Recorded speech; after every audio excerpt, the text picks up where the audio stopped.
A paz do Senhor a todos. Bem-vindo ao nosso canal mais uma vez. Gostaria de estar compartilhando a palavra de Deus com vocês. Abra suas Bíblias no livro de aos Hebreus, no capítulo 12, e no versículo 5 adiante. Já vos esquecestes da exortação que argumenta convosco como filhos. Filho meu, não desprezes a correção do Senhor, e não desmais quando por ele fores repreendido. Porque o Senhor corrige o que ama e açoita qualquer que recebe por filho. Se suportais a correção, Deus vos trata como filhos. Porque que filho há a quem o pai não corrija? Mas se estáis sem disciplina, da qual todos são feitos participantes, sois então bastardos e não filhos. Além do que tivemos nossos pais, segundo a carne, para nos corrigirem a nós, e os reverenciamos, e não nos sujeitaremos muito mais ao Pai dos Espíritos para vivermos? Amém? Vamos fazer uma pequena oração.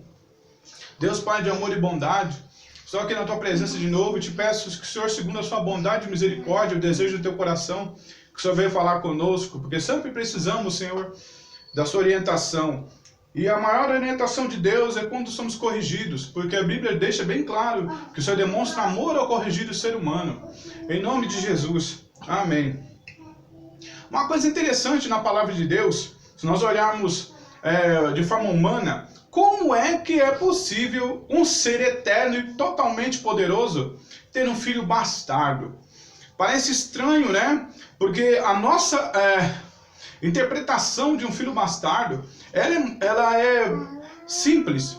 Um filho da qual nasce de uma relação com que o homem e a mulher não possuem uma aliança formal. Isso que nós vemos da forma comum. E como é que se sucede a Deus? Nós olhando mais no passado, vemos as questões de preferências com relação a afetos. Nós vemos na vida do próprio Abraão, quando ele tem filhos com as concubinas dele, e aquilo chega num ponto que ele manda que todos os filhos vão embora, esses filhos que seriam filhos das concubinas, as quais eles tinham aquele tipo de aliança de negócio, a qual os filhos trabalhavam para que a prosperidade de Abraão se mantivesse. Eram os tipos servos nascidos em casa, por assim dizer, né? E a Bíblia fala que chegou a um certo ponto que quando Deus já tinha provido a casa de Abraão de um filho dele e de Sara, que tinha que ser essa regra, o famoso Isaac. O que acontece? Abraão pega e despede todos os filhos e todas as concubinas para que eles não ficassem junto com Isaac. Deu a eles presente e os mandou embora. Então nós vemos nesse ponto que a parte do pai não é que garante 100% a herança. Nesse caso aqui, falando de herança humana, uma herança terrena, a herança da vida secular, ela é baseada na mãe. O pai junto com a mãe. E quando é com uma pessoa separada, que não é a mãe legítima, a dona da casa, essa aliança, esse benefício não se concretiza. Nós vemos de uma forma esquisita também quando ela tem aquele filho com Agar. Um filho que a Bíblia cita lá na frente, o filho da mulher escrava, e cita a Agar como escrava e Sara sendo como uma mulher livre. Então o filho que receberia benefício da herança seria apenas Isaac. Tanto que por mais que Abraão e Sara tentaram resolver a situação, tentaram infringir contra a palavra de Deus, para que tivesse um filho posto como legítimo, mas não da dona da casa, mas de uma mulher de fora. Nós vemos que Deus lá na frente, tudo acontece de forma que Ismael acaba saindo do lar e não recebendo essa bênção.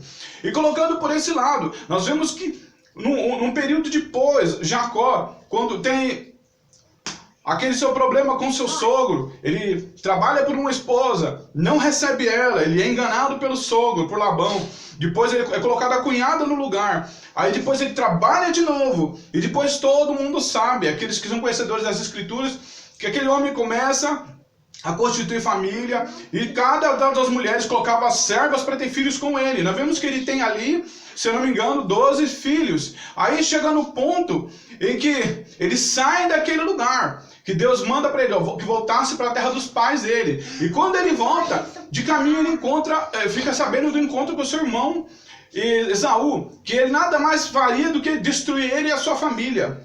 Aí o que aquele homem faz? Ele coloca as servas e os seus filhos na frente, com Leia e seus filhos na frente, e por último ele coloca a sua esposa amada, Raquel, com os seus filhos. O que acontece? Nós vemos que quando vem enfrentado pela frente o mal, a pessoa que tem o coração do dono da casa na vida dele, tanto a mulher como os filhos, ela recebe uma proteção especial.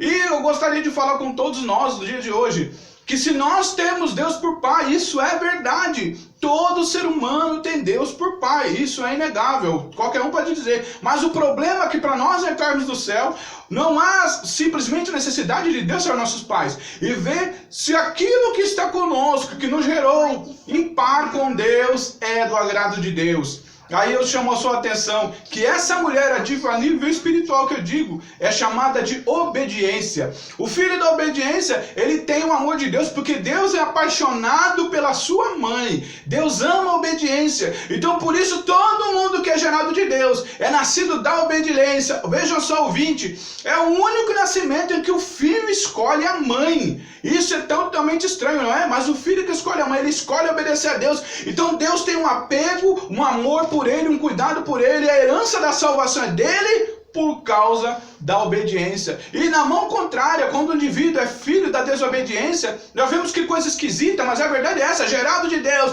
parece com Deus, às vezes o nariz é igual de Deus, o cabelo é igual de Deus, o desenho do rosto é igual de Deus. Aí quando chega na presença de Deus, Deus fala: eu não conheço essa pessoa. Por quê? Porque eu não amo a mãe dele. Porque a mãe dele é a desobediência. Todo mundo que está, não importa se na igreja ou fora da igreja, aonde vai, se tem no seu coração desobedecer a Deus, se anda segundo o curso desse mundo, essa pessoa, ela pode ser gerada, não interessa, pela vontade de Deus, mas não é gerado dentro do ambiente que Deus ama. Agora, imaginando a vida de Jacó, aquela bagunça, 2 servas, 2 esposas e aquele monte de criança. E nós vemos uma coisa engraçada acontecendo. Quando aquele homem chega do trabalho, imaginando todo mundo indo para receber, todo mundo para chegar, para ver o pai chegou.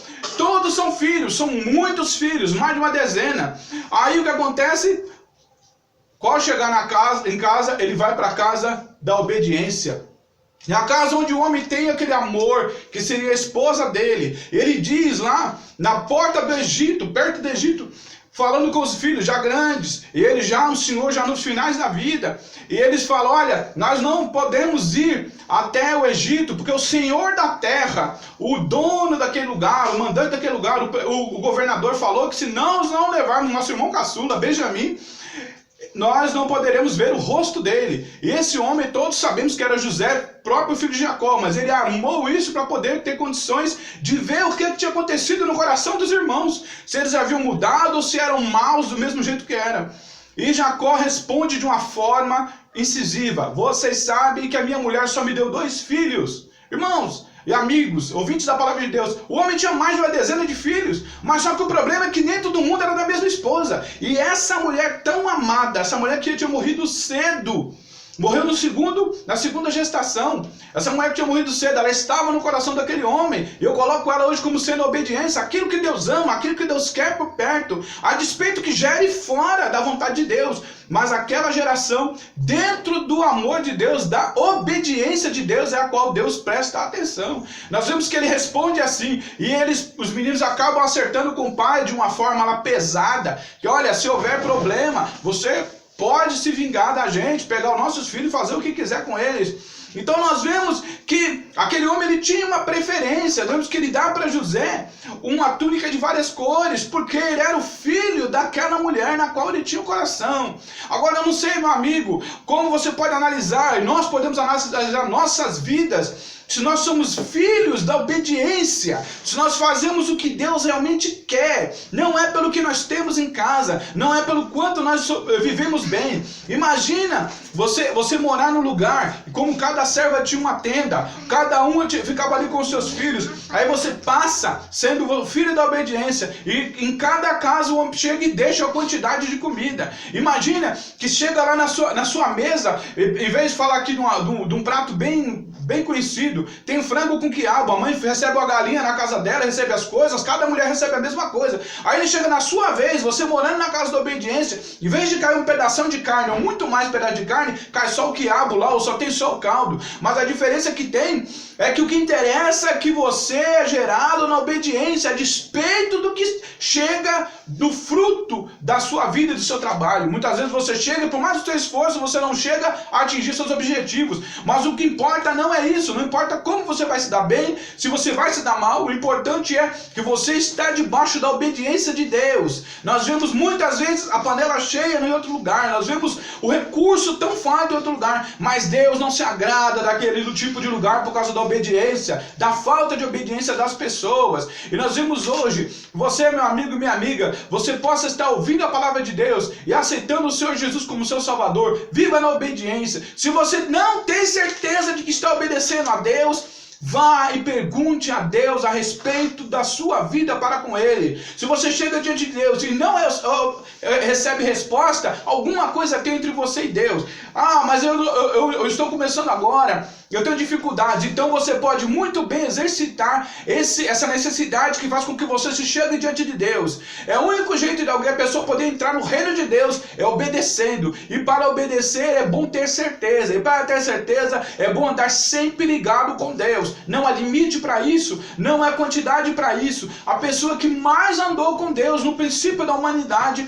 foi o famoso Enoque. E de tanto andar com Deus, Deus tomou para si. O maior problema que pode acontecer na sua vida é de você andar demais com Deus e Deus tirar você desse mundo sujo e você ir morar no céu sem morrer. Ah, o tempo é outro, sim, mas Deus ainda é o mesmo, o poder é o mesmo, a glória é a mesma, e Ele ainda ama a obediência, Ele ainda ama aqueles que se achegam a Ele para a glória do nome dEle.